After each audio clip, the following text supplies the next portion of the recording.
আজকে ত্রিপুরায়, আজকে বাংলাদেশে, আজকে ভারতবর্ষে ওই হিন্দুদের রক্ষা করার নামে যারা স্লোগান তুলছে, যারা অন্যায় আবদার করছে, তারা হিন্দুদের আরো বিপদে ঠেলে দিচ্ছে, তারা হিন্দুদের আরো আক্রমণের মুখে ঠেলে দিচ্ছে।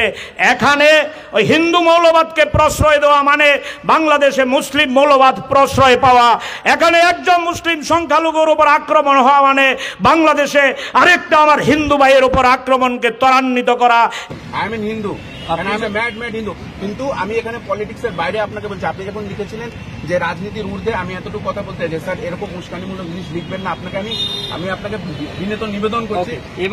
এবারে আমি আপনার কাছ থেকে আশা করছি, যেহেতু আপনি কংগ্রেসের কর্মী, আপনি যেহেতু হিন্দু, সালমান খুরশিদ বলেছে হিন্দু যারা তারা আতঙ্কবাদী এবং আইএসআইএস এবং বকো হারামের মতো টেরোরিস্ট। আমি এটার প্রতিবাদ আমি এটা আপনার কাছ থেকে আশা করছি। এক নম্বর হিংসার দিকে নাম্বার 2, আমি আগে আমার নিজের আপনি আপনার কথাটা বলেছেন, আমি আপনি আপনার কথা বলেছেন, ত্রিপুরাতে আমি অশান্তি আনতে চাই না। আপনি তো হিন্দু তো। হ্যাঁ, কলকাতার মেয়র ফিরহাদ হাকিম বলেছে যারা হিন্দু ধর্ম জন্মগ্রহণ করেনি এটা তাদের দুর্ভাগ্য। আপনি ত্রিপুরার যারা মুসলমান হয়ে জন্মেনি এটা তাদের দুর্ভাগ্য।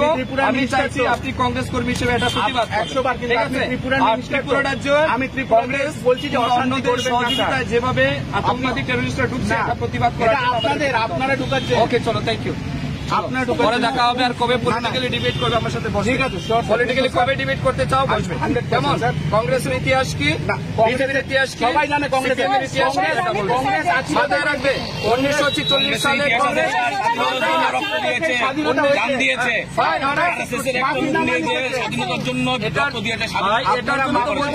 আপনাদেরকে ডিবেটে বসতে হবে। 1946 সালে বিজেপি ছিল না, আরএসএস ছিল না, মারা গেছে।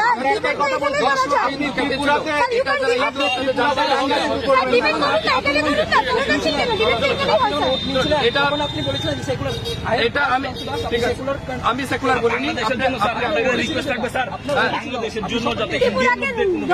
বাংলাদেশে যাতে হিন্দুদের উপর আরো অত্যাচার না হয় তার জন্য কংগ্রেস কর্মীরা রাস্তায় দাঁড়িয়ে প্রতিবাদ করবে।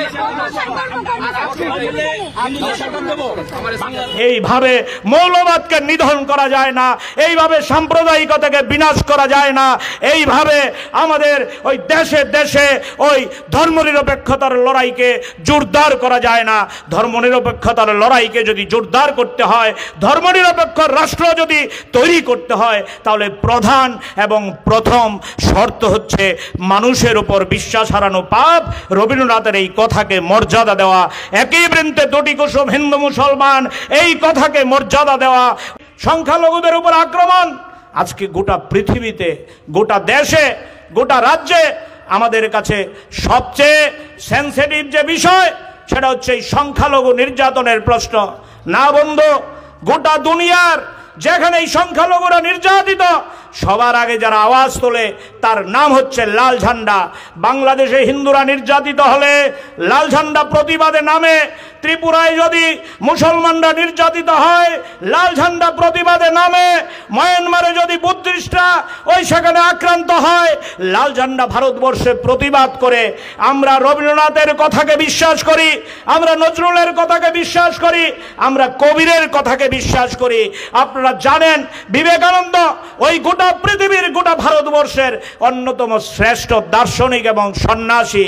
বিবেকানন্দ যেই কথা বলেছেন, বিবেকানন্দ যেই স্বপ্ন দেখেছেন, মানুষের উপর ঘৃণা করা চলবে না, মানুষকে বাদ দিয়ে অন্য কিছু ভাবা যায় না। রামকৃষ্ণ বলছেন যত মত তত পথ, রবীন্দ্রনাথ নজরুল বলছেন একই বৃন্তে দুটি কুসুম, হিন্দু মুসলমান। আমরা বিশ্বাস করি ভারতবর্ষের যারা মনীষী, এই মনীষীদের কথামালাকে আমরা লাল ঝান্ডা বিশ্বাস করি। কিন্তু আমরা লক্ষ্য করছি এই উন্মাদনাকে পুঁজি করে কেউ কেউ ভোটের বাক্সে ফয়দা তুলতে চাইছে। আগরতলা ত্রিপুরার মানুষ, আমাদের কাছে এই অভিজ্ঞতা তো নতুন না। আমাদের রাজ্যে যখন বামফ্রন্ট সরকার 78 সালে এলো, 78 সালের পরে 80 সাল থেকে 2002 সাল পর্যন্ত আমাদের রাজ্যে জাতি দাঙ্গা লাগিয়ে ট্রাইবেল নন ট্রাইবেলের মধ্যে বিরোধ বাঁধিয়ে গোটা রাজ্যকে রক্তাক্ত করেছে, বামফ্রন্ট সরকারকে বারবার নড়বড়ে করার চেষ্টা করেছে। আমাদের বামফ্রন্ট সরকার, আমাদের লাল ঝান্ডা, একটা জায়গায় আমরা দৃঢ় অবস্থানে ছিলাম, সেই অবস্থানের নাম হচ্ছে জাতি উপজাতির মৈত্রী। আমরা বলেছিলাম এই জাতি উপজাতির মৈত্রী যদি রক্ষা করা না যায়, রাজ্যের বামফ্রন্ট রাজ্যকে রক্ষা করা যাবে না, বামফ্রন্ট সরকারকেও রক্ষা করা যাবে না। আপনাদের ভুলে গেলে চলবে, ওই কল্যাণপুরে যখন বাঙালি নিধন হতো, আগরতলা শহরে একটা অংশের মানুষ রাষ্ট্রপতি দাবি তুলতো আর সব ট্রাইবেলদের বিরুদ্ধে ঘৃণা জাগিয়ে তোলার চেষ্টা করত।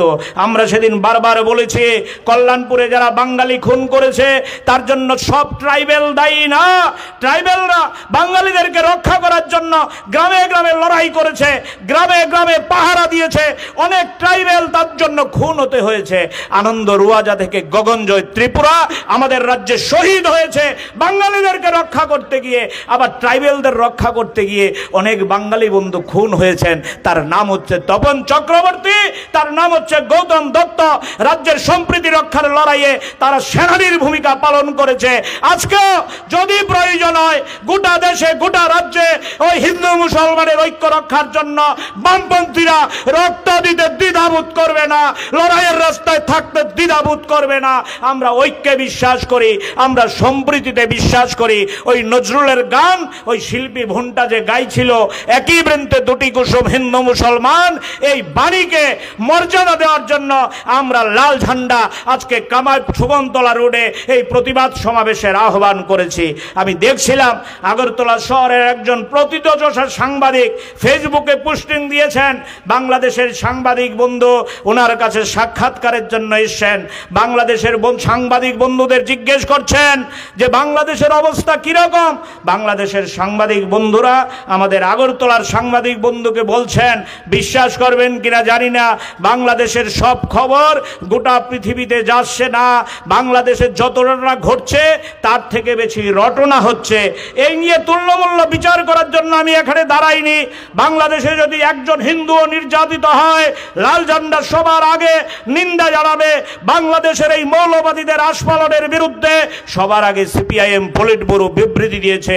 বাংলাদেশের ইউনূস সরকারের এই যে ওই মুক্তিযুদ্ধের চেতনার বিরুদ্ধে কাজকর্ম, তার বিরুদ্ধে সবার আগে আমাদের পলিট ব্যুরো বিবৃতি দিয়েছে, আমাদের রাজ্য সম্পাদক মণ্ডলী বিবৃতি দিয়েছে।